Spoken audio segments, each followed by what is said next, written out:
Hello and welcome back to Kim Reads as we continue with Nancy Drew, The Haunted Carousel. Chapter 15, The Yesterday Message. Another riddle, Joy exclaimed. What on earth does it mean? A frog on a horse, Nancy murmured pensively. She shook her head. I'm afraid I don't know either, Joy, but the drawing must mean something, or your father wouldn't have left it for you to find. I'm sure we can decipher if we put our heads together and think hard enough. In the meantime, the statuette itself, the bronze likeness of a Western cavalryman, had started a brand new train of thought in Nancy's mind. There's another lead on the carousel mystery that I want to check out this afternoon. Joy, she went on, I think I'll let you know as soon as I have anything to report. From the Trent's house, Nancy drove to the River Heights Public Library. There she looked up the name Walter Cruz in the catalog file. Several books were listed about the famous Western artist and his work, and Nancy was able to find one of them on the shelves. It was entitled The Art of Walter Cruz. She took her find to a table near the window and began leafing through the pages. As she studied the reproductions in color of Cruz's paintings and sculptures, Nancy grew more and more excited. So my hunch was right, she murmured under her breath. Now I'm sure of it.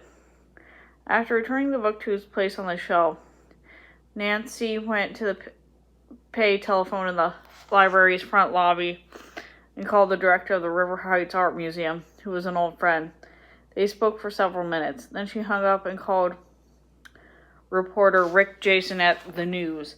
Hi, Nancy said. How are you coming on the carousel mystery? I think I'm getting close to a solution, but I need your help. Would you do me a favor? Just name it. Nancy told him about George Trent's carousel horse at a daycare center and asked if he could arrange to have a picture story about it appear in the evening paper. I know it's late to be asking, she added apologetically. This is really important. It may pay off quite a bit in a news scoop if I do succeed in solving the mystery. Okay, we're almost ready to go to press, so we may have to remake a couple pages to fit it in, but that's no great problem. We'll talk to the editor and get a photographer on the job pronto. Another thing, Nancy went on hastily, could your editor possibly use his influence with the television news people to get a similar story broadcast on tonight's news? You know, about a horse from the Haunted Carousel that's turned up at the local daycare. One can but try, Rick Jason replied. If I ask the word, then it may help Nancy Drew solve the carousel mystery. I think they'll probably go along. But remember, I get the scoop. The teenage sleuth chuckled. That's a promise, and thanks a million for your help. Hanging up, Nancy hurried out of the library in her car and headed for Bess Marvin's house. Bess told her that Ned Dickerson had been trying to reach her. Okay, thanks, Bess. I'll call him, Nancy responded. First, how would you like to help me out with a little detective work at the park? Bess's blue eyes lit up with suppressed excitement. Need you ask?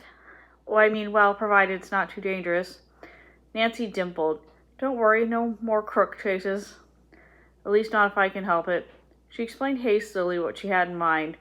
She called Ned and arranged to meet him at the Riverside Park. Moments later, when the two girls were whizzing there, were in Nancy's trained blue sports car. On arriving, Nancy stayed behind the car, according to her prearranged plan. While Nancy made her foot on the carousel, there she stopped and began watching the merry-go-round revolve gaily with its rider, as if she were waiting for someone. Every few minutes she would walk around restlessly and take up a new position just to make sure the operator noticed her. Leo Novak had seen Bess Marvin before and soon recognized her as Nancy Drew's chum.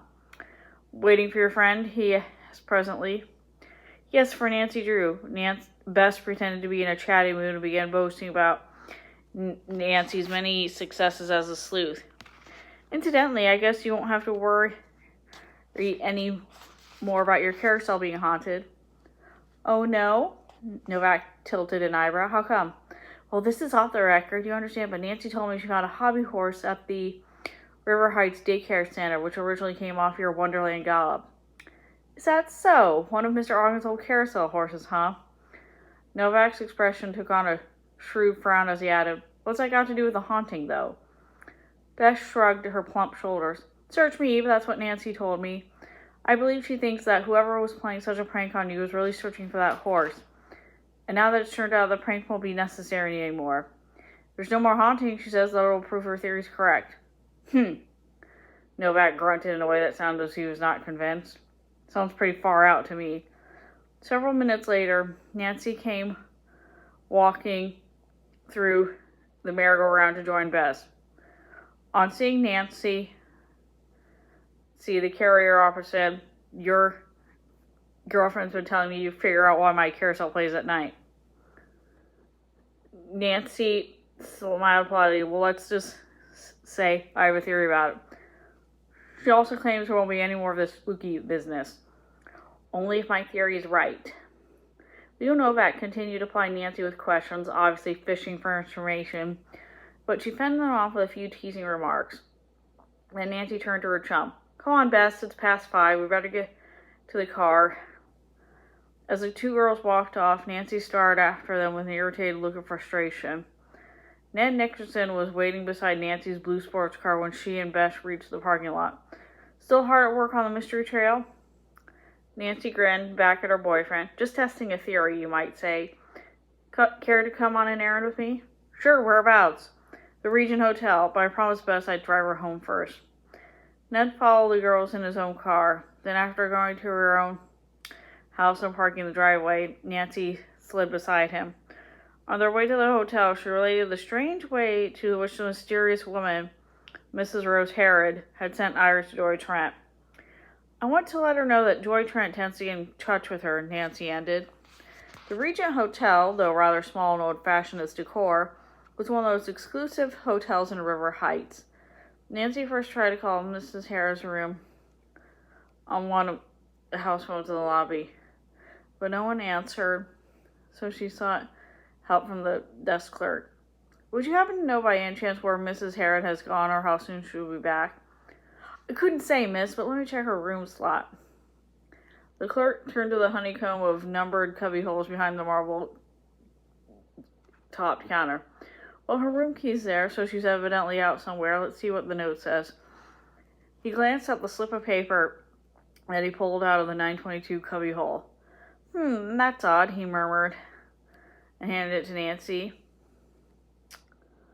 The paper was the kind of form slip on which clerks jotted down messages to or from hotel guests. It said, "Time, 5:45 p.m. Message.